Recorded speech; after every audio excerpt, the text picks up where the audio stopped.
పరకాల పట్టణంలోని ఓ బేకరీలో కొనుగోలు చేసిన థమ్సప్ తాగిన తర్వాత గొంతులో నొప్పి కారం అనిపించిందని ఓ వినియోగదారుడు ఆరోపించారు. షాప్ యాజమాన్యాన్ని ప్రశ్నించగా సరైన సమాధానం ఇవ్వలేదని ఆవేదన వ్యక్తం చేశారు. సమాచారం అందుకున్న సంబంధిత అధికారులు శీతల పానీయాన్ని స్వాధీనం చేసుకుని పరీక్షల కోసం ల్యాబ్కు పంపించారు.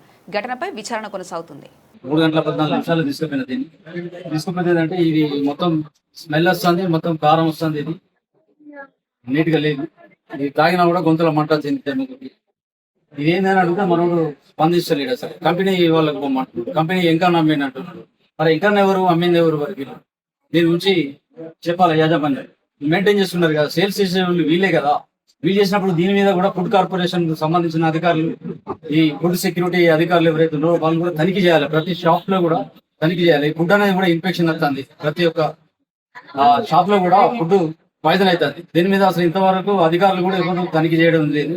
దీన్ని కొంచెం అధికారులు కూడా ముందుకొచ్చి దీన్ని అన్ని ఈ ఫుడ్ కోర్టులకు సంబంధించిన ఈ కేక్ అయితే ఏదైతే ఉందో వాటి మీద కూడా కొంచెం రిస్క్ తీసుకొని దీన్ని ఈ ఫుడ్ కార్పొరేషన్ సంబంధించిన అధికారులు ఎవరైతే ఉన్నారో వాళ్ళు దీని మీద రిస్క్ తీసుకొని దీన్ని ఎవరైతే ఈ విధంగా ఈ ఫుడ్ అనేది కలిపి పాల్పడడం, కూల్ డ్రింక్స్ కానీ ఈ ఇతర పదార్థాలు ఏవైతే ఉన్నదో వాటిని కొంచెం అరికట్టడానికి అధికారులు ఇంతవరకు కూడా స్పందించడం లేదు.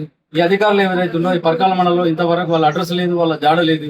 కాబట్టి దయచేసి నేను చెప్పేది ఏంటంటే కస్టమర్ గా చెప్తున్నాను, నాలాంటి కస్టమర్స్ ఎందరో ఉన్నారు ఇలాంటి మోసాలకు పాల్పడుతున్నారు. ఇలాంటి మోసాలు జరగకుండా ఉండాలంటే కూడా ఈ ఫుడ్ సెక్యూరిటీ కానీ వీళ్ళంతా కానీ ఎవరు ఎలాంటి స్పందన లేదు. కాబట్టి